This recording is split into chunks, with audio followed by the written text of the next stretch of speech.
Good morning, everyone. Thank you all so much for joining us on this Friday morning. We have an awesome panel lined up for you today, so I'm going to go ahead and turn it over to Danielle, our Wealth Equity Fellow at the Chamber of Commerce, and she will take it from here. Good morning, everybody, and welcome to Grow Your Workforce. I am Danielle Montague, again, as Mandy said, with the Chamber of Commerce as the Wealth Equity Fellow. We have an awesome panel this morning. We have Beth Groff from Virginia Department for Aging and Rehabilitative Services. She's a Business Development Manager.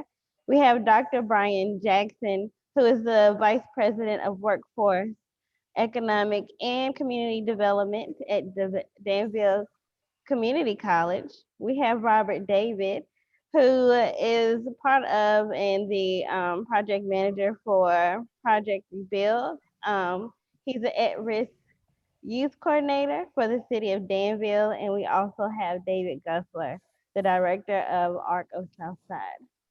This morning, with the help of our panelists, we hope to make you all aware of workforce opportunities that may have been overlooked in the past.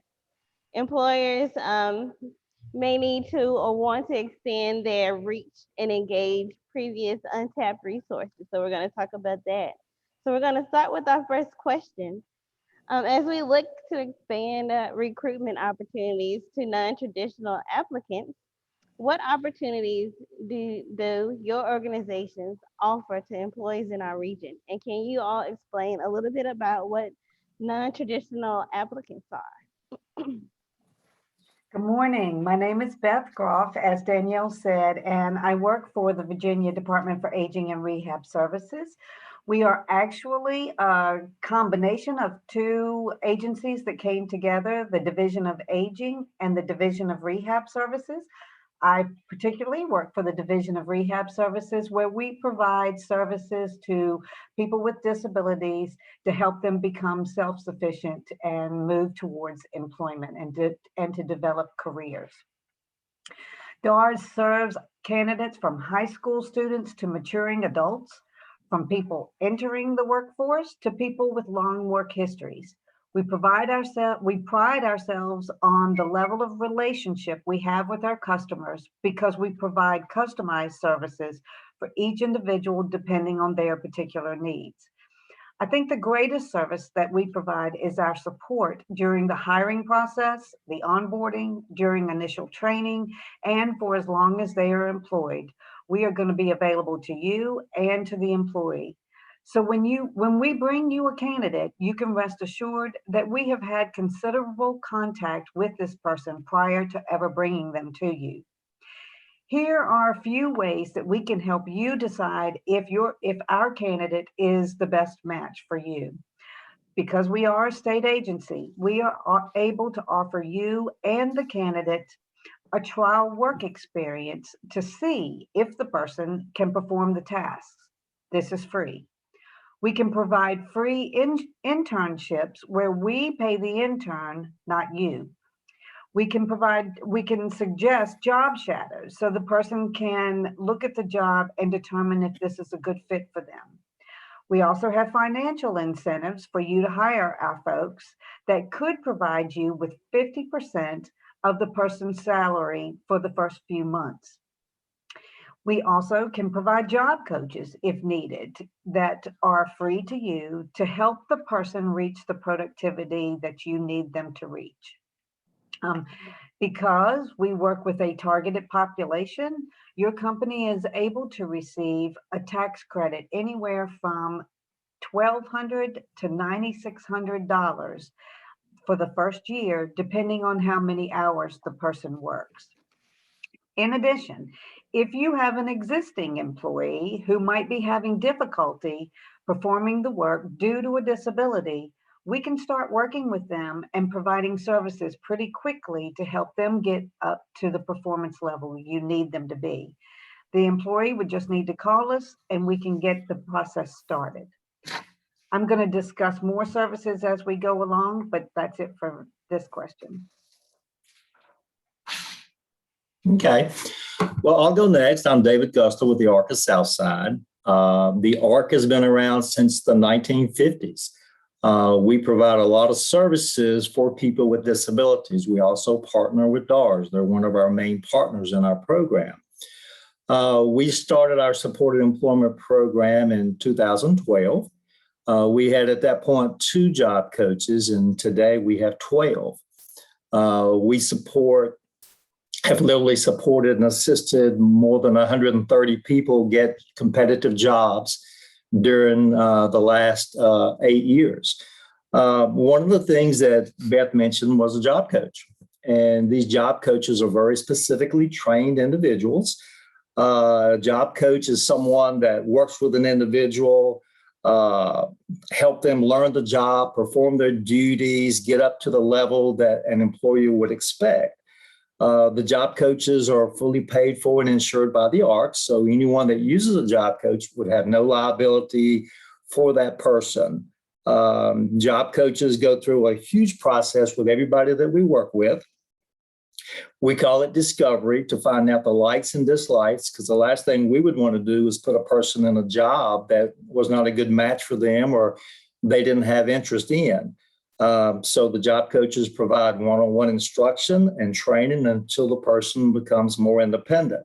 The job coaches also are great at developing workplace tools and strategies that help that supported employee perform their jobs if and when the job coach fades away. We also help the person develop natural supports in the job, which typically is their coworkers. We also job coaches represent the individuals to employers. And job coaches are very, very valuable, to us and to employer and employees. And we also provide long-term support. So if you hire someone through our particular agency, we never go away. We're always there at some level, making sure that everyone is happy, the employee is happy, the employer is happy, and their performance remains at a high level. Hi, my name is Robert David. My official title is a Youth and Gang Violence Prevention Coordinator for the city of Danville. And I work with probably the most untapped resources or workforce in the city because I work with young men from 15 to 21, 25. For the purpose of this panel, I'll talk about Project Rebuild. Rebuild is these young men from 18 to 25, and I call it from the couch to construction because they have an opportunity through DCC, and I'm sure Dr. Jackson will talk about that later, have an opportunity to attend classes, a condensed program, a very intense program for 10 days. And I think it's 7 hours a day or 6 hours a day for 10 days. And after that, they have opportunity to go on and get certified in electrician and multiple other skills. So what we offer is this fresh population. You can't even really call them unemployed because they're not necessarily looking, not because of lack of not wanting to work, but lack of understanding of the processes and not knowing where to get the resources. And that's 18 to 25. The other thing is Project Imagine, which is a workforce readiness program for at-risk youth, for those individuals who are looking to get out of gangs. So we make sure that they are work ready, they go through training, and we have outreach workers who work with them one-on-one to before they even work anywhere. We try to make sure that they have all the resources and the things that they need in order to be successful, because what we don't want to do is give them another failure by placing them in a job too early. So kind of in a nutshell, that's what we do. But it's a huge population of youth out there who are looking for employment, who will fit your skill set on entry-level jobs. And I kind of bridge the gap because many times we're talking about socioeconomic barriers and cultural barriers that many may not know how to navigate. And I've been afforded the opportunity to be able to be somewhat of a translator and be able to transition those young men from not working to looking to get training and then being employed. So I'll let Brian elaborate on Project Rebuild, our partnership, collaboration. Thank you, Robert. So yes, so one of the things that we're able to do here at Danville Community College is to provide individuals with low cost or no cost in some matters, education and training. This can be both from a credit side and also from a non-credit side. We have to thank the governor here most recently for the G3 program, which allows individuals now to take certain high demand educational paths that are going to cost them basically no dollars out of pocket. One of the things that we're proud about here at DCC is that we do not let financial backgrounds be a hindrance to your education. So that's one of the things that we looked at when we developed Project Rebuild, for example, with Robert. We wanted to make sure that these individuals coming in, that finance was not a problem. So we looked for funding and we were able to secure that. So anyone coming into our technical non-credit programs will be able to receive training at no cost. Training such as, what the high demand things that individuals are looking for in the current market, OSHA 10, MT1, which is Manufacturer Training 1, NCCR Core, which will lead to other skilled trades areas such as electrical, plumbing, metalwork, oh my goodness, a multitude of other areas that an individual will be able to come into. And one of the things that we keyed on there was the ability to help, as you'll notice in the title, rebuild not only the individual, but also help rebuild the city of Danville as we get ready for places such as Caesars to come in. So those are the areas that we look for as well. You'll notice a trend here with my partners, and that is the wraparound services that DCC also provides. We also have career coaches and success coaches. We are one of those individuals as well. I like to say sometimes we're like a bad rash. We don't go away either. Individuals that come into our programs, they're going to be followed throughout the program. We are going to provide additional training should an employer come back to us and say, we need to sharpen the axe on these particular skill sets. So we provide those types of wraparound services. We'll take an individual from basic resume building skills to various soft skills and interpersonal skills. These are all things that are woven into our program so that, again, when you get an individual at your place of employment, that individual is coming to you basically with a foundation to where now you are able to take them and to provide additional training to ensure that they fit the tool sets that you need with your workforce. Thank you. Those are amazing services. So I know there will probably be a lot of questions. If you have any questions, feel free to drop them in the chat box and we will address them at the end. So speaking of Project Rebuild, Dr. Brian Jackson and Robert David, employers routinely cite the skill gap or lack of qualified trained candidates as a primary hiring hurdle. With talented workers being the heart of the company's economic success, how can your program, such as Project Rebuild, prepare individuals to fill open positions? So, as Robert alluded to, Project Rebuild is an intense training program that we developed because we saw two things. We saw the need to get individuals into the workforce as quickly, but yet as competently as possible. Oftentimes employers don't have the luxury of waiting, 16 months, 2 years in order to get an individual into the workforce. So what we've done is we have taken key skill trained areas and we have basically condensed those training areas down to short-term individual pockets, basically.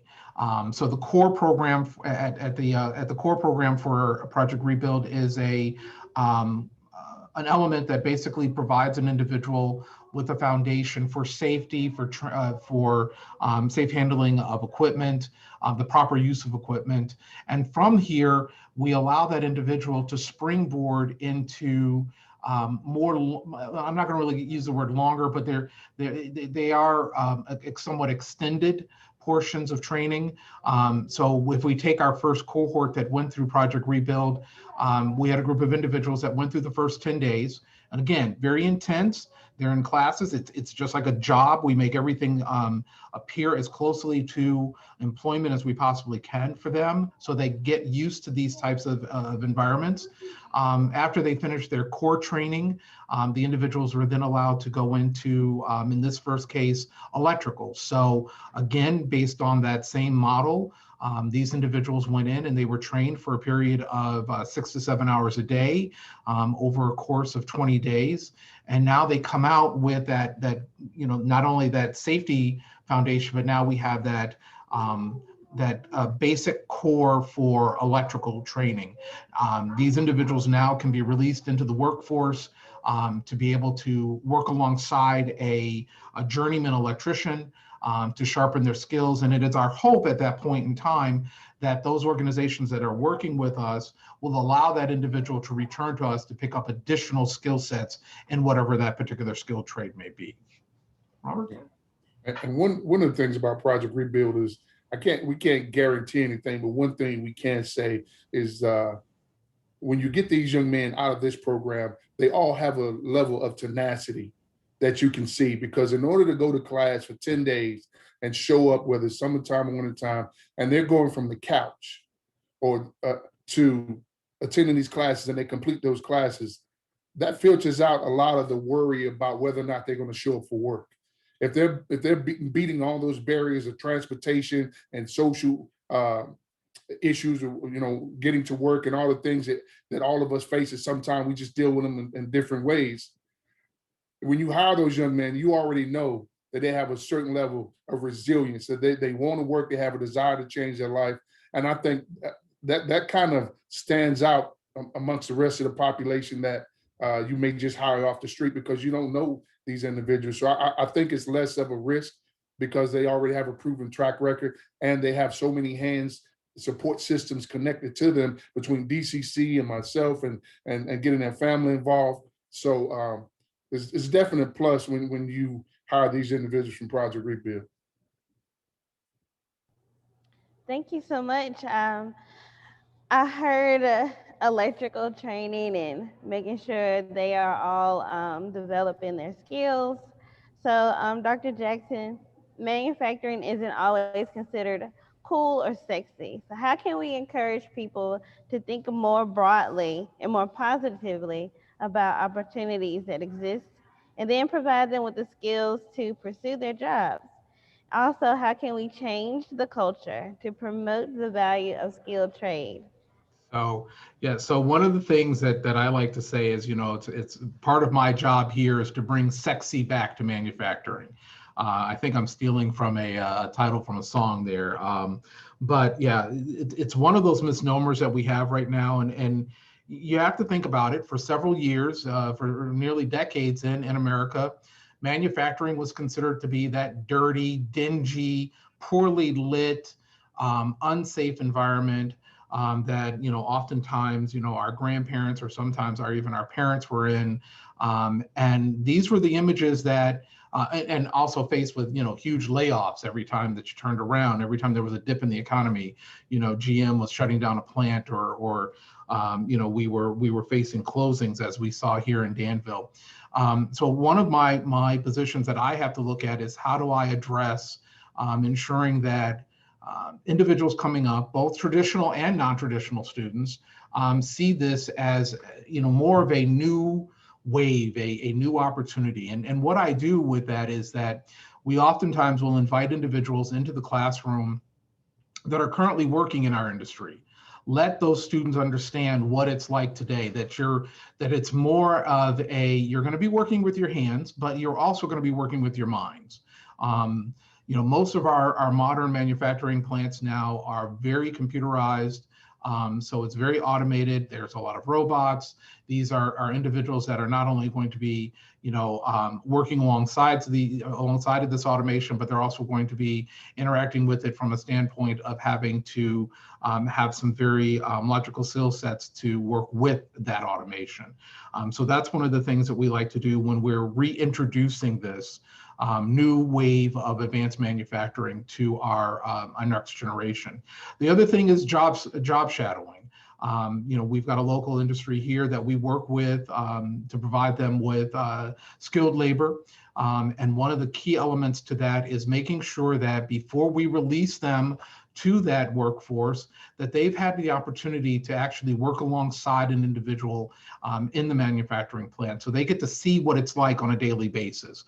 We provide that type of training so that we can ensure that they understand what it's like. We also do tours of our manufacturing facilities here in the area. So again, our students have an understanding, is this something that we really want to do before we get here? But all of these things, it really comes down to ensuring that we introduce the knowledge of automation and advanced technology while we're in the classroom. They get to see this from the day that they hit the door until the day they graduate in any of our programs, that manufacturing here is no longer the element of the past. While again, we cannot guarantee that there's going to be a downturn in the economy and that layoffs won't happen, we try to provide them with a set of skills that no matter should you have a blip over in company A, company B will be looking for that same, if not close to, skill set that you may have, that you'll be able to move very quickly from one place of employment to another, which again was one of those things that we just, we didn't have back in the 60s and 70s. If you worked at GM and they were laying off, or Chrysler and they were laying off, it was very difficult for you to go and work at a furniture factory because the technology was somewhat different and your skill sets. Today we have an ability to take a basic automation skill set and transfer it from employer to employer. So once you have that, you have the ability to move and to be very flexible with your employment opportunities. Awesome, thank you. Moving to Robert David. Robert, can you walk us through the benefits of hiring formerly incarcerated individuals and why it's important to consider them through the recruitment efforts? And I know that the City of Danville Parks and Recreation and the public library actually worked with you to help some of those young men get some training and skills in that. So can you please talk about that a little bit? Well, with incarcerated individuals, I kind of put it on the same line as I do when people ask me, how do you work with gang members? I said, just like you work with everyone else. I think if we can drop the title, take into consideration being safe and what they've done. I'm not saying be reckless, but what I am saying is, if you look at the skill set as opposed to their record, because I would say, people would say, well, he's in a gang. I say, well, you've got 3 people working here now that I can identify that are gang related, and you didn't know it. So there's really no difference. So when we talk about incarcerated individuals, the benefit is most of those guys that are coming out are already have some level of skill. If they spend any amount of time in prison, they've taken carpentry or electrician or something like that. So they have a skill set. And so if you could begin to just look at the skill set and see what they've accomplished during that time and look at them as an individual, as opposed to their mistakes that they've made, I think the hiring pool will open up. Again, this is not inclusive because everyone's different. Another thing that you have the benefit of hiring re-entering citizens is that normally they have a support system. I know Virginia Cares has a re-entry program where they look to get individuals employment when they come out, like the first 30 days or something like that. So they have a support system. Another thing they have is they have a desire to make a change. Many of the people who return back to prison, I'm sure none of them want to go back, but I was told by re-entering citizens that if they have to struggle for the necessities, the things that we look at on Maslow's hierarchy need at the bottom, food, clothing, things like that, if they have to struggle for that in the first week, the likelihood of them going back is high. So employing those individuals, giving them the opportunity and giving them hope, believing that they can come back into society and be functioning is huge when we're talking about stopping them from going back to prison. But you definitely have to consider their skill set. You have to consider their tenacity to do better. It's just like you are. When we make a mistake, we have this, I like to call this stick-to-itiveness to make sure that we don't make that same mistake. and that we want to prove to everyone else that mistake was just what it was, a mistake. And so they have that same mindset. It's just, I think society over time, and we're coming around now, definitely, but I think in previous years, there was a stigma under reentering citizens, but we handle those individuals the same way, taking safety concerns, of course, but there's really no secret to dealing with them. Just being able to allow them to come in and present, and being open-minded and objective, especially, with the youth that I work with, 15, some of these young men are 15, 16 years old, and they already have a criminal record. But we have to look at and always say, what were you doing at 15 and 16? And is that the totality of who you are now? And it's the same thing for a young man who went to prison at 18, and now he's 28 and he's coming to your organization for a job. At 18 years old, what mistakes did you make? The difference is they were caught and they did time, and you were able to skate by for some of us. So, but is that who you are right now? Who you are right now, were you that same person at 18? And so when we talk to reentering citizens, we have to be open-minded and thinking and believe that these individuals are trying to make a change, and they just made some mistakes. So I guess to answer that question, just treat them like everybody else, and look at the skill set, and hire those individuals just like you would hire anyone else. So. Thank you. Stick-to-itiveness. I like that, and I think I'm going to take that from you. Yeah, I don't think it's the word. I just made it up years ago. So continuing on to non-traditional employees, and keeping an open mind. Beth and David, could you speak about why employers may shy away from hiring people with challenges or disabilities? And what can you share with our viewers to help them overcome that stigma? Okay, so I'm going to make you work a little bit. So either raise your physical hand or your virtual hand if you have a family member with some type of challenge. For an example, epilepsy, diabetes, learning disability, depression, anxiety. Let's see a raise of hands. Quite a few. Okay, another question. Now raise your hand if you work with someone that you know has some type of disability. Absolutely. Wouldn't it be nice if those folks had support and expertise available through our agency? Services such as career assessments, taking into account their unique challenges, we provide career exploration and guidance. We have experts in assistive technology and rehab engineering. We provide, we help people with developing compensatory strategies to help them with their challenges. Right now, we're going to look at a video, and this will show you some of what we are able to provide people and the impact that it has made on employment for those folks. Thanks, Maddie.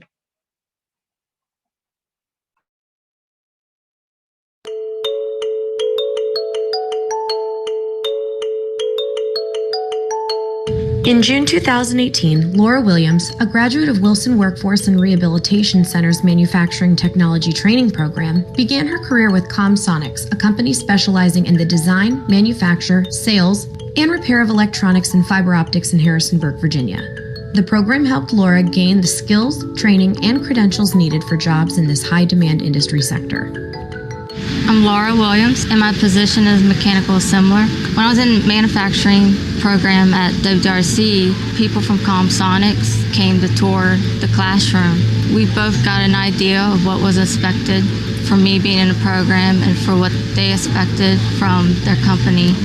I think one of the things that maybe surprised a lot of us, a lot of her coworkers, was that when Laura got here and was actually assigned to start doing work, she'd already demonstrated competency, been able to do some of the things we expected her. I got to tour the facility here. I really liked what I saw and the people I met here that worked here. When it came toward the end of my program, I called Nate Mahanes, who is part of DARS, and he helped me get ready for the interview and what to kind of expect. People at Comsonics, when I met them, they were great. They helped me feel comfortable and was very willing to accommodate to any needs that I may have. They were very welcoming. With DARS, I had worked with Nate Mahane some through WWRC and had the opportunity to obviously connect with DARS and start looking at applications, and we're very impressed with the qualifications that we were seeing from the folks that we were getting in. The first thing that stood out to me about Laura is she had 2 certifications, which told me she was very driven. Those 2 things obviously were huge crossovers to what we do, and just being able to see that she was continuing to learn and to want to do more obviously told us that she had the skill sets we were looking for, plus she was looking for a career to build and was going to be able to grow with our company. I think they expected when she walked in the door, we were going to have to show her everything. She actually was capable in providing value almost from her first day.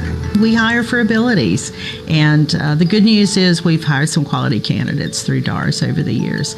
And I will say one of the things that I've noted most is certainly the work ethic in the candidates that we've interviewed and we've hired. I really liked what I saw and the people I met here that worked here, and at the end I felt like this was it. This is where I belong. In addition to her job at Comsonics, Laura also obtained her driver's license and moved into her own apartment near work, leading to full independence.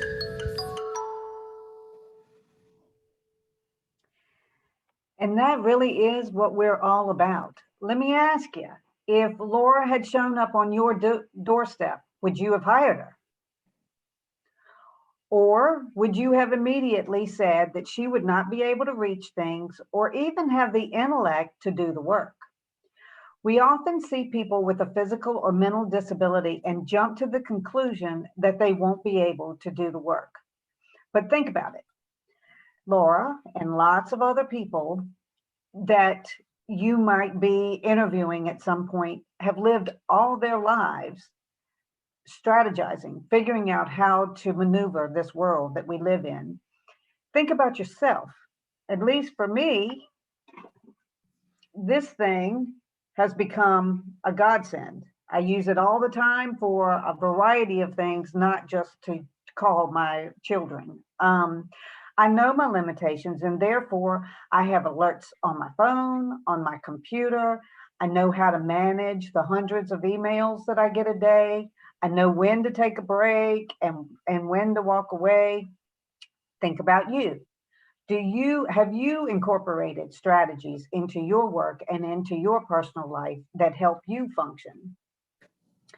Mike Sievert, the CEO of T-Mobile, posted on LinkedIn, one aspect of hiring a person with a disability that's unique is their ability to adapt. Think about it.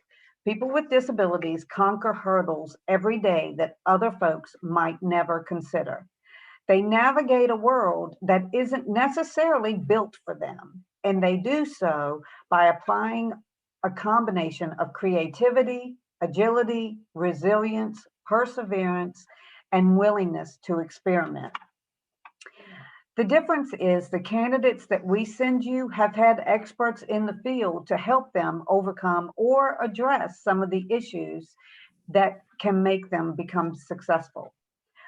Just think about all the critical thinking skills and problem-solving skills many of these folks have because they have done it all of their life just to survive in this world of the non-disabled. Reality is that most of us see a person with a disability and become afraid that I will not say the right thing, do the right thing, I might get sued, etc. When all they want is to explain themselves or talk about how they can achieve the tasks. When in doubt, ask. And our agency can help your team with this fear. Many of us are Windmills certified. Windmills is an industry-approved disability awareness training that helps people identify their own fears and biases and attitudes towards people with disabilities. And the training helps us become more effective in communicating with people and getting the most out of people that we work with. This training also is free to you, and all you need to do is call me. All right, so I have a little quiz for you. You might need to mute. All right, so this person was slow in school and had a hard time doing his work. I didn't do anything well until I realized a real strength of mine was drawing. I became a well-known cartoonist and movie producer, and some famous amusement parks are named after me. Who is that?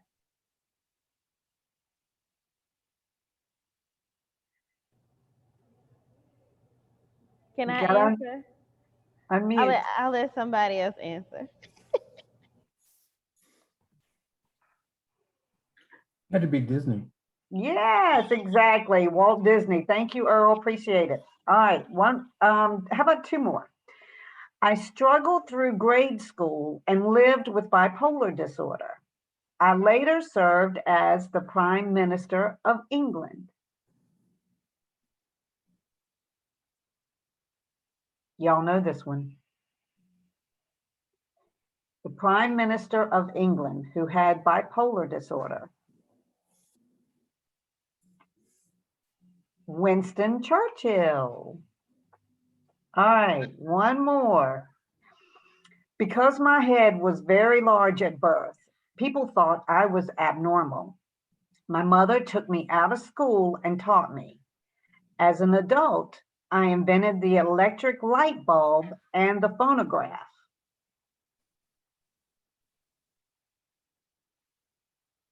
Who was that? You all know. I developed the electric light bulb.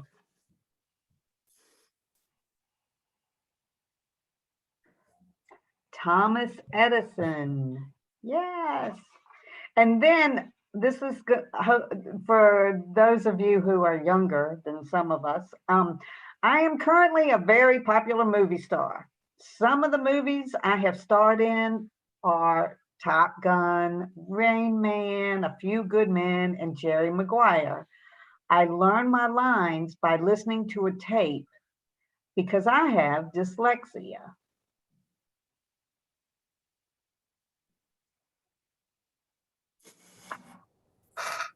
Tom Cruise. Yes, the cutie. All right, good job. See, y'all knew all those. You were just afraid. Anyway, truth is that this is the one minority group that many of us could join at any time. And COVID actually has shown us that. David? I would like to reinforce a lot of what Beth said, since we both do a lot of the same thing. I do think there is a natural assumption that people with disabilities do not want to work or can't work or do not have the abilities to work. We hire a lot of people at the ARC, and one of the biggest things that I look for is dependability. And when I was looking back at the people that we placed or we support, we had 44 people last year that did not miss a day of work during the pandemic. And I thought that was pretty outstanding. We've had the very first young lady that we placed in a job back in 2012, never missed a day of work. She recently left the job just a month ago because she wanted to just do a different career path. And so when I look back and I see dependability, I see the people with the skill sets to work, and I'm thinking, you guys are really missing out on some outstanding people that really just want an opportunity to work. I came to work at the ARC in 2009. We had a sheltered workshop, and most people are very familiar with the Hatcher Center. And we had 100 plus people there. And what a lot of people don't know is the level of work that was performed there. It was manufacturing work, it was production work. We worked with a lot of area companies. We had extremely high standards we had to meet. The problem with the shelter workshop is the fact that it held people back. It did not give people an opportunity to go out and do what they wanted to do.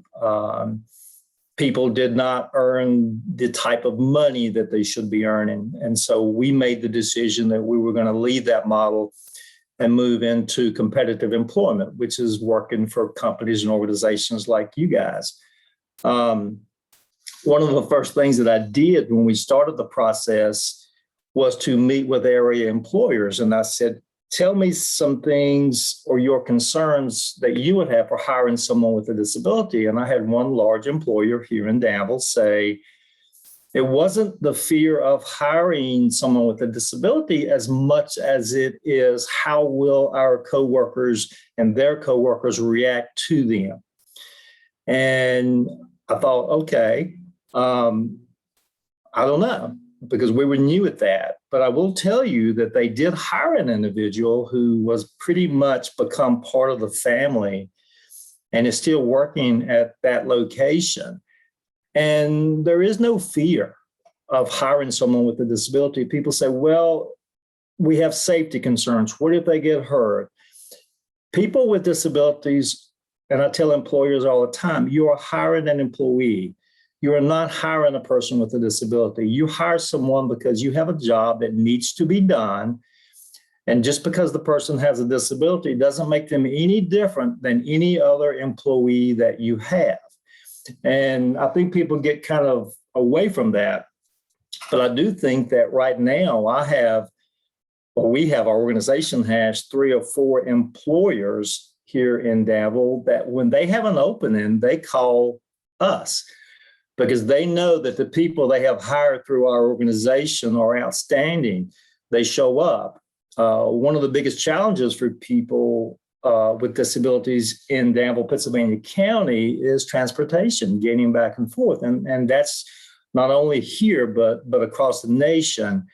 And so what our organization decided to do years ago was to make sure that if transportation is an issue, we will provide it, we will take care of it. And that's just something that we do because we want to give people an opportunity to be successful. And I think that's it. A lot of what Beth said, I agree with 100%. There should be no fear. You know, a lot of the people that we do work with, you know, they are, to be honest, a lot of the individuals we work with are not looking for full-time. A lot of them are part-time. Job coaches are really specialists in working with employers to help develop, you know, a particular job. We call it customized job. Maybe I have employees that work 2 days a week. I have some that work 40 hours a week. And, you know, we have 2 young men that just started a job at a manufacturing site here. And they are going to be working with saws, and they're going to be cutting wood, and they're going to be doing all of that. And the first thing that even I heard was, wow, isn't that dangerous? Well, it would be dangerous for me. It would be dangerous for you. So there's that preconception coming up again that, you know, a person with a disability shouldn't be around saws, or they shouldn't be working with weed eaters, or they shouldn't be riding lawnmowers. They shouldn't be doing all those things. And none of that is true. We have some of the most outstanding people that you would ever want to hire. And that's just what they are. They're really good people. Thank you so much. Just a reminder to let everybody know that if you have any questions, just drop them in the chat box. Something that Beth said really stood out, and it was any of us could be disabled at any time. That is so powerful and true. So moving on to the next question, can you share some statistics about non-traditional workers and the work ethic of these employers? David, you had already mentioned some misconceptions about work ethic about some of these non-traditional employees. Can you please expand? Well, I can start. There's been a lot of studies because this has been a real focus for, I guess, the Department of Justice, the Department of Labor, people with disabilities. It's such an untapped source of employees. So I went back and looked at a couple that have been done in the last couple of years. And one was completed by a company called Accenture in partnership with the American Association of People with Disabilities. This came out in 2018. Businesses that actively seek to employ people with disabilities outperform businesses that do not. Net income was reported to be 2 times higher, and profit margins were higher by 30%. Additionally, the Department of Labor found that employers who embrace disability saw a 90% increase in employee retention. Hiring individuals with disabilities has a positive effect on factors such as absenteeism and motivation. The U.S. Chamber of Commerce reported that hiring and supporting people with disabilities is good for the bottom line. The cost, if any, for accommodations for employees are very minimal compared to the benefits the company obtains. And we talk about accommodations. The primary accommodation that we see as an organization is just the utilization of our job coaches. I'll give you just one example. We have several employees that work in this area at grocery stores, and several of them cannot read. And so there is an assumption automatically made because an individual can't read that he can't do certain tasks. Well, job coaches try to figure out what those tasks are. And in these cases, we have illustrated pictures that are a very simple process, and the employee is able to follow these pictures and know exactly what their tasks are. So the inability to read doesn't interfere with their ability to do the job. And that's just a simple accommodation that we assisted the employer in doing. And, the employees are doing great. Studies of disability employment policy, Department of Labor, report that people with disabilities have a higher retention rate, which is 85% after 1 year of work. So they have lower turnover rates and often perform equally or exceed their non-disabled peers. Ms. Beth? Yes, and Danielle, you are right. Imagine, we have had good careers in our lifetime, and we either become sick or we have an accident. We still are very able and willing and wanting to continue our careers, but we might have to change that profession due to whatever may have come our way since we began our careers. And a lot of what David said was information that I had pulled too. During 2020, during the pandemic, the unemployment rate for people with disabilities was 5% higher than those without disabilities. One of the things we tend to forget is that people with disabilities are customers too. They comprise 60 million Americans, and anyone can join this group at any time. So when you enter a business, and I have told businesses this before, when you enter a business where you see a person with a disability at the cash register or stocking shelves or whatever, or as a receptionist, does it change your perception of that business and its culture? I know it does for me.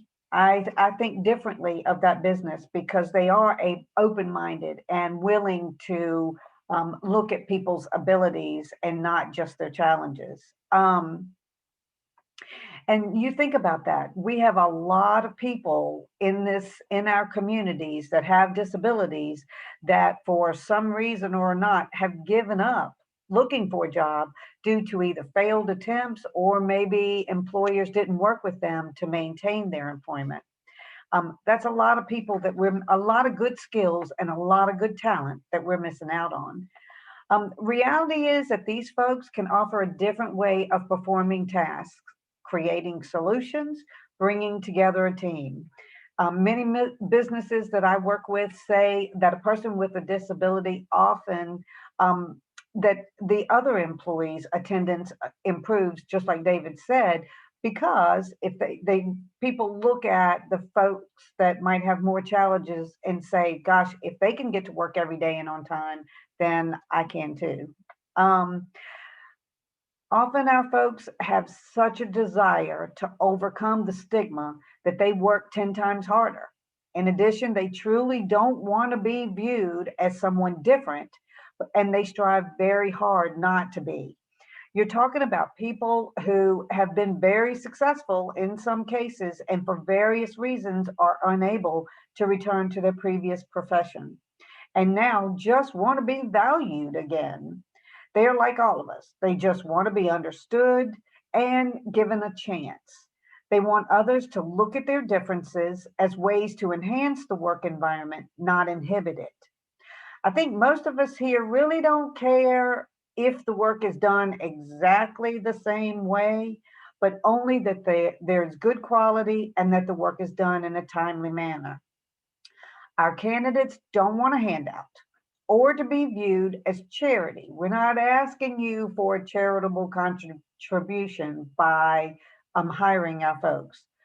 They want to contribute and they want to be considered as an equal. Thank you so much. We talked about the statistics and the benefits it is to hire these type of employees. So what best practices, Beth, are helpful when hiring a worker with some challenges? Can you share some information on programs offered by DARS and give examples of the successes in workplaces? So many of these folks are going to have gaps in their work history. Many cannot return to their previous employment, as we mentioned, and now are seeking employment where they may not have the required qualifications, but certainly have the transferable skills and the work ethic to learn and become a valuable asset to your company.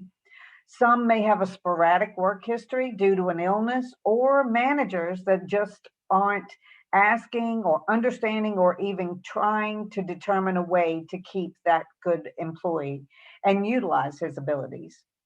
Folks may have doctor's appointments, need rest periods, need a quiet place during breaks, may need more frequent breaks, but knowing that the 40 hours still has to be achieved.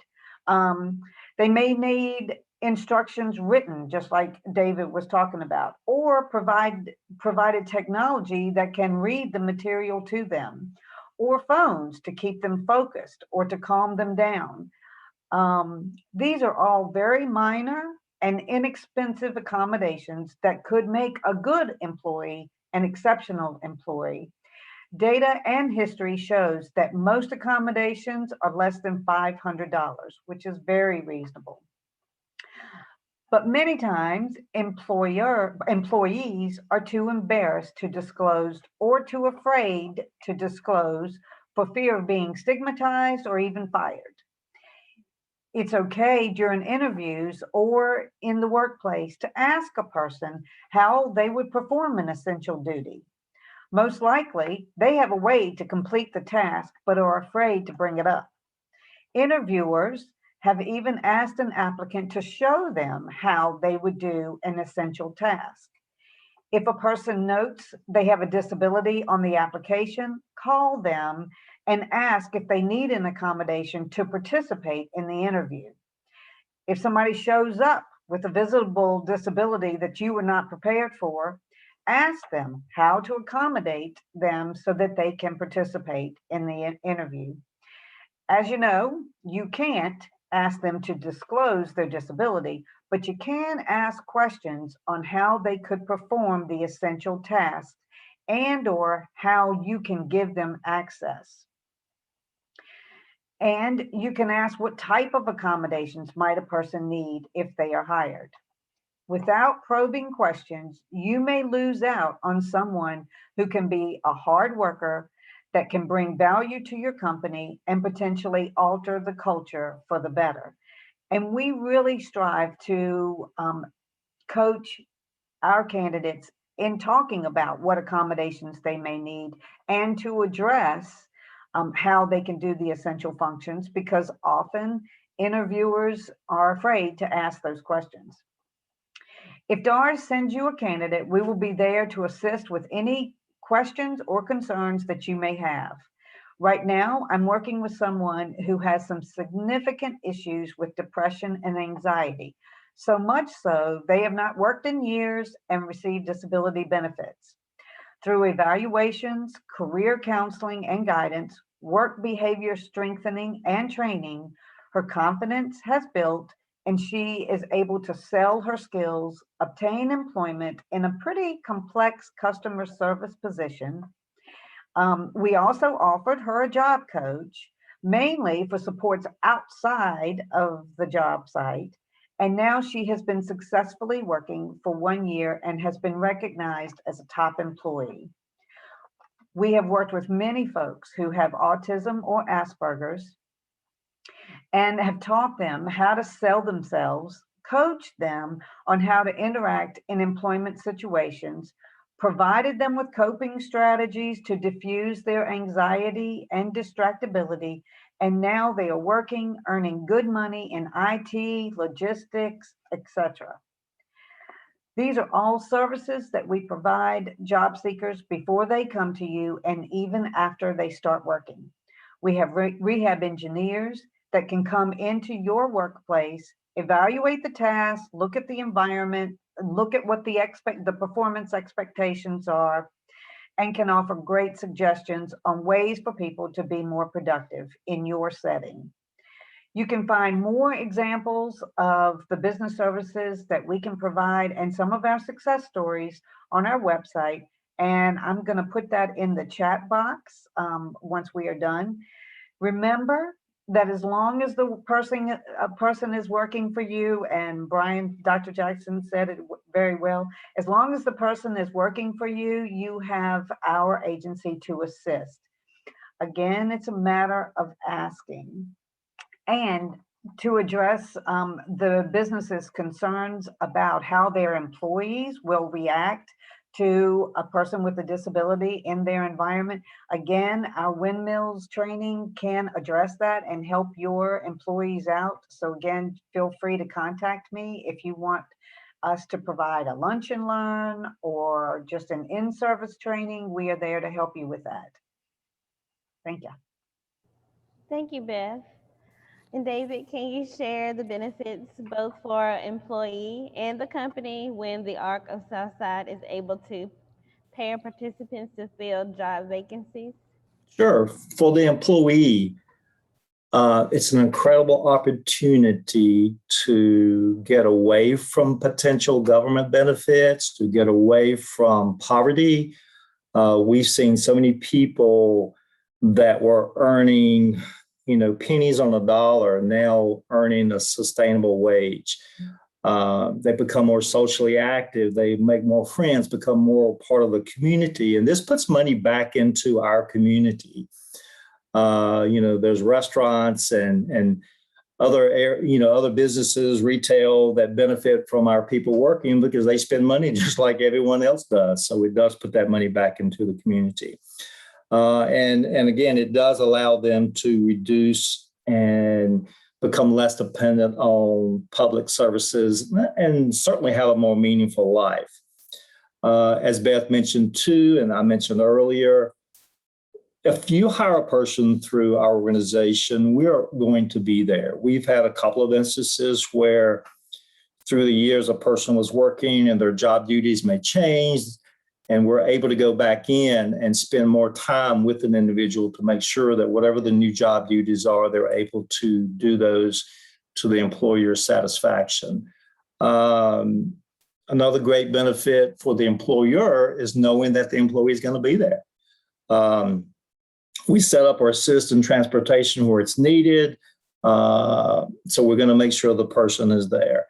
One of the most awesome things about my job is seeing the results of people working and working with employers and seeing their satisfaction with the people that they've hired. One of the last things is we had a company that said the following: if we could clone our employee hired through the ARC, we would. The dedication the ARC has in ensuring the success of their placements is unparalleled. And what you get is the most dependable, dedicated employee, which is why we call them when we have hiring needs. More businesses need to partner with the ARC. They're not only great for business, but for the people they help. And I think that says more to me than anything because of our record, the people that we're able to place, the barriers that the individuals are able to overcome.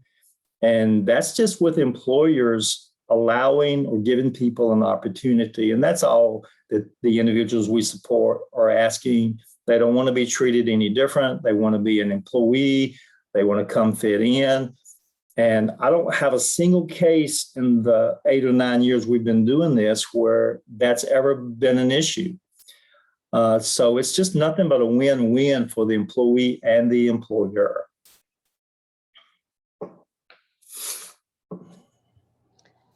Thank you, David. And thank you all for all of your expertise. We do have a question in the chat box, but first I'm going to ask a couple of questions that I saw from some of the conversation we had earlier. One, how can you all be contacted about your services? So if you want to drop any of your information in the chat box, please feel free to do so. And also, transportation barriers came up often in all of the topics about non-traditional workers. How are some of you all addressing transportation barriers? Well, with us, it's not a barrier. We make sure we do have individuals that live, our service area basically for our organization goes from Alta Vista to South Boston to Martinsville.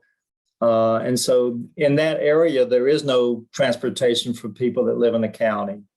And so through our program, we do provide transportation because we know that that would be a barrier that many people couldn't overcome. And so we work with the individual to make sure that they have a way to get to work. For the people that live in the city, we have people that we've worked with to use Reserve a Ride or to use the public transportation. Whatever it takes is what our organization is committed to doing as far as transportation goes.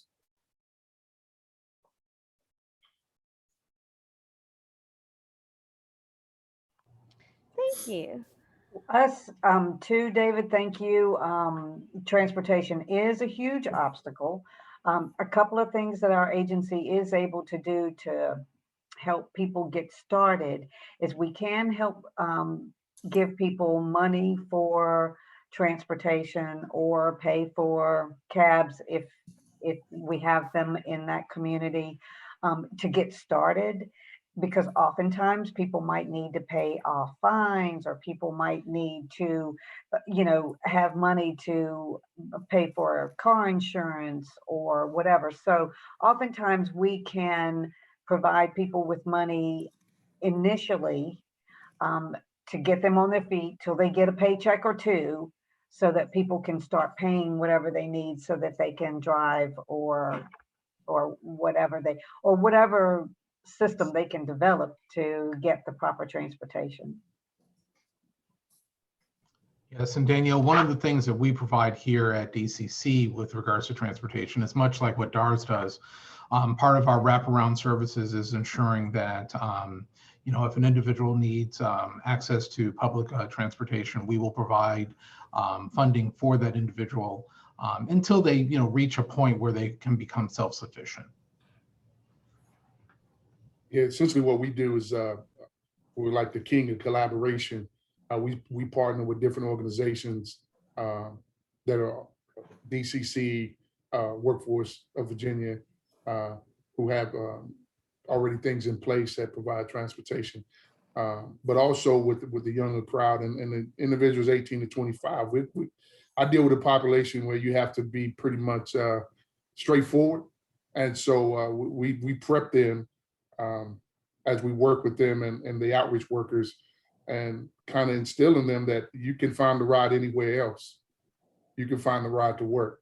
And we put that to the forefront because if you really want to, you can. And I know there's always some hindrances and some obstacles, but the population I deal with, you have to be pretty much put everything on the table and let them know that it's going to require a lot of effort from you. We're willing to help you and we're willing to refer you to these organizations, but we need to see the efforts you're putting forth first. And this is not a taxi service, because what we don't want to do, especially with this population, is enable those individuals to depend on everyone else to get them to work, because that's how they begin to come up with excuses about not coming to work. Exhaust all the resources you have, your friend, your auntie, or whoever. I don't know if they have Uber or Lyft here, but as I said, if they're able to get across town, I think you're able to get to work if you're working in town. Thank you all.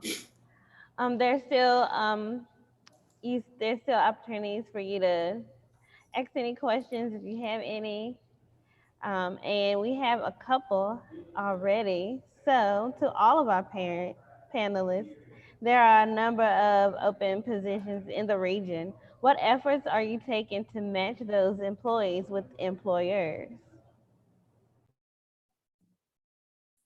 One of the things we're doing, Project Imagine, is, as you know, is that we work with Virginia workforce in order to place those individuals with businesses to no expense of the business. There's a program now, we program with a young person, 15 to 21, can be paid $10 an hour, tax-free for them. And the employee doesn't have to pay that cost. There's no liability to the program. So what we're trying to do is take those individuals and place them in positions where they'll learn a skill. I think we started out, we was working with the city, but now we moved on to automotive, we moved on to car detailing, we moved on to even e-gaming. So from our perspective, we're trying to build that next generation to get some, I guess, it's not risk-free, but kind of resource-free or expense-free training. So as they do get older, or if they are 18, that they can kind of learn the mistakes, learn about the work environment, get that experience before they move on to, let's say, Project Rebuild, or move on to the workplace. So we're just trying to build that next generation, that population that's not been touched, that huge workforce is out there that's looking for an opportunity. We're going out and getting those individuals and giving them an opportunity to work in a place where they can make some mistakes and it's not going to, cost them their livelihood. So we'll give them some experience. And to further that question that Mr. Perry's asked here, how are we matching employees with employers? In my position here at DCC, it's my responsibility to make sure that we understand what the employers are looking for, and then we build those short-term training programs to assist in making sure that once we release a potential employee to them, they have that foundational skill set that they need. So what we've done here at DCC is we've developed what I'm calling corporate universities that we've gone out and asked that employer, okay, what is the foundation that you need for that entry-level position? We then come back and we build programs that answer that question, so that as we're out recruiting, for students, we are targeting those individuals that have the aptitude and the ability to meet the requirements for that employer. We will then provide them with that short-term training and then release them over to the employer for them to be able to take their training further. So, those are the things those are one of the ways that we're answering those questions. But, we're constantly in the field looking at what are employers looking for today and how can we address those needs with providing them, quicker access to a more skilled training workforce. Yeah, exactly what Dr. Jackson said. We use that very technical strategy where we get to know the business, we take a tour, we really get to know what you guys are looking for. And then typically we are sending our candidates to the businesses that we have more information about. Again, we want to make a good match for the business as well as the candidate. So we really want to get to know your business. And again, we don't have a ton of candidates waiting in our back pocket. And so truthfully, we are able to match those folks with appropriate employment. As alluded to in the video, Our agency Virginia is one of 7 states in the country that has a specialized vocational training site specifically for our particular customers. And so Wilson Workforce has, people are able to get credentials in ServSafe, in materials handling, in manufacturing technology. People get experience in electrical, plumbing, computer, IT, customer service, just a variety of things. And very much like DCC, however, our site is a residential training site, and we start off every training program with exposing people to good work behaviors, teaching soft skills, which is what our businesses are saying that they desperately need. And so Shani mentions here something about a pipeline. Our community here very much wants to develop that pipeline for our businesses in Danville. I see Susan Calvitti is on the call with us. Susan is with the Virginia Employment Commission. As you all are aware, the Virginia Workforce Center is down in Danville. That center has a variety of services for businesses. Many of what I talked about, the financial incentives, the training incentives, the Workforce Center has those services for people without disabilities. So if you want to learn more about the variety of services that are available in your community for both people with disabilities and those without, reach out to me. I'll connect you with someone and they can give you more details. Getting to know your Workforce Center will definitely benefit you, will bring you possibly different candidates. They can provide you with recruitment opportunities. So I strongly encourage you to reach out to your local Workforce Center that is in Danville. So what's pretty cool about what Beth just said is they do a lot of that work, then we don't have to do it. Because once they have an individual that goes to DARS and they go through all the assessments and they go through, the skill sets, the things they put them through, then they come to our organization where a job coach works with them individually. And, that goes to what the individual wants to do. And then our job coaches, they will go out into the community, they will call on businesses. And that's kind of the process of how that works. So it's a little harder to take 5 people. Since it's a one-on-one thing, but we do focus on areas that are looking for certain businesses that are looking for employees. And again, a lot of the individuals that we work with are not looking for full-time employment. A lot of the people haven't worked initially, so they're getting back into their job path or job career. And so we're able to go in with an employer and sit down and look at the opening they have. A lot of times our job coaches are able to assist in what that would look like. And that's kind of how the process works for us. Thanks. We're gonna do a couple more questions. Maddie will be sending out the recording, website links, and contact information for all of our panelists. Shani wants to know how organizations can join.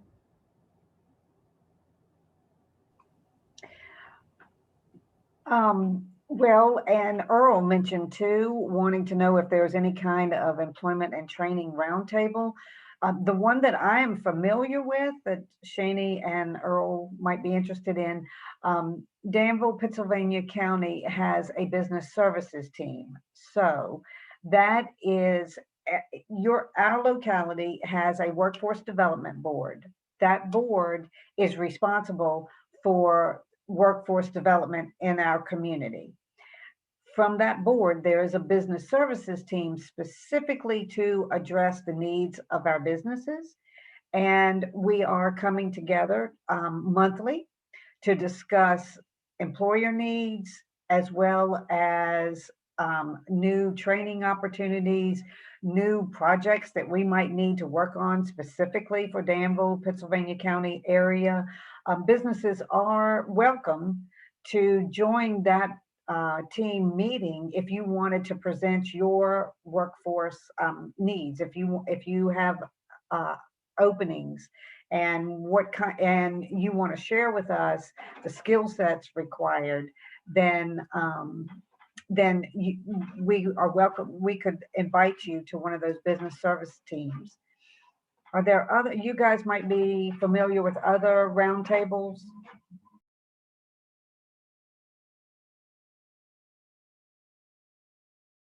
So what we use here at DCC is we use advisory councils. So each one of my particular areas has an advisory council that is made up of industry.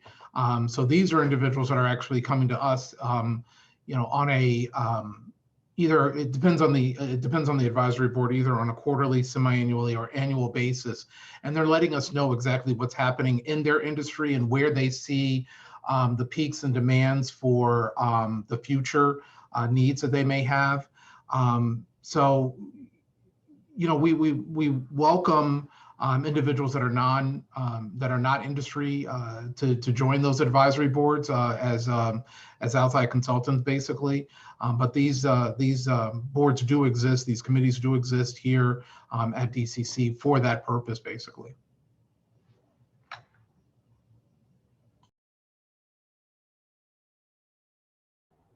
Thanks. And the second part of Earl's question was a collect impact approach may help to address employment, employer challenges and opportunities. So have you all had a chance to do a collect impact approach? So Earl, right before the pandemic, and still we've been trying to do it during this time frame, but the state is trying to they're trying to put together that kind of approach. We're calling it sector strategies. And basically the point of that is to bring education, workforce, business, vocational, high schools, transitioning coordinators, trying to bring all of those folks into the same room and to hear from business on what skills are needed in construction, what skills are needed in welding, and what skills are needed in your particular businesses, so that we can make sure that all of us are giving people the training that they need to meet your needs. So this kind of started, and we started getting together, and then the pandemic hit, and then they're still trying to get us to get back together. And truthfully, between the VEC being swamped with claims and people trying to figure out how to still meet the needs of people when working from home, it's kind of been pushed under the rug just a tad. But I hope, it feels like that in the fall, we are going to be able to get back together and start working on that. And so I would love to have you all's email addresses so that I could just kind of keep you in touch when these types of activities start up again, or if we can have your company come and talk with our business services team, that way I'll have a way to contact you. So please, if you don't mind, either dropping it in the chat box, or Danielle and Maddie could give us the email addresses of all of you. And if y'all don't mind sharing it, that would be great.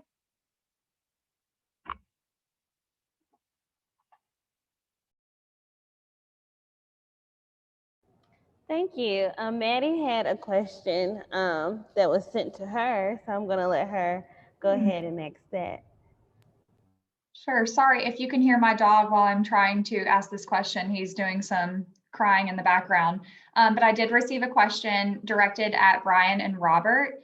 Many of our applicants fail our pre-employment drug test. What are you doing to ensure applicants meet this requirement? So for us, that is it's an educational process. Letting individuals know that Employers are going to drug test.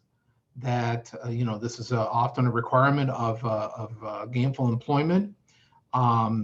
We are attempting to work with them on reducing their usage, but it is a struggle, and I think it's going to be one where, with the impending legislation that becomes law here in about another 20 days, legalizing marijuana, we're going to see some struggles with.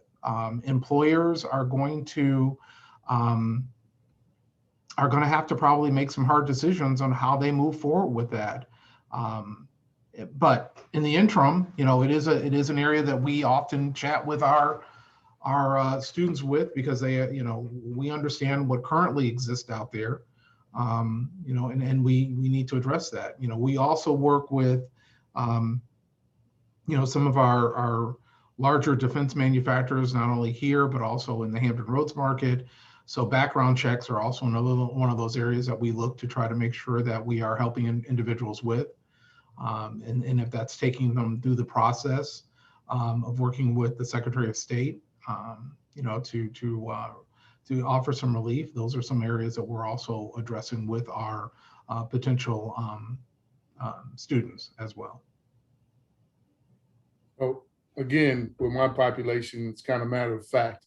One of the things that we do is we try to give them, we call it kind of a smoke-free period before we refer them anywhere, because we as we work with them and as we provide those other resources to put them in a position to be successful in employment, we just have real talks with them, and knowing that you're not going to be successful regardless if marijuana is legal or not. If it is a barrier from you getting a job, that you're going to have to stop smoking, and it kind of goes into more of again, coaching, as Brian said, education, and let them understand that there's really nowhere that you're going to go and kind of escalate up the ladder if you continue smoking. Look at the pros and cons. Besides the fact that it's hindering you from getting employment, it's also dumbing you down. It's impairing your ability through your cognitive ability. It changes you physically, and it stinks. And that's just kind of how we're just real with our population, because you can't really sugarcoat that with something that is seen socially acceptable, and then we're trying to get them to change their habits in order to acquire a job. So we take a more realistic approach, and sometimes it works, sometimes it doesn't. But some of these guys are really, I hate to say they're not, you can't say they're addicted, but they definitely have sustainable habits. And it's hard to get them away from that. Thank you. So we have a couple of minutes and want to welcome people to unmute if they want to ask one last question.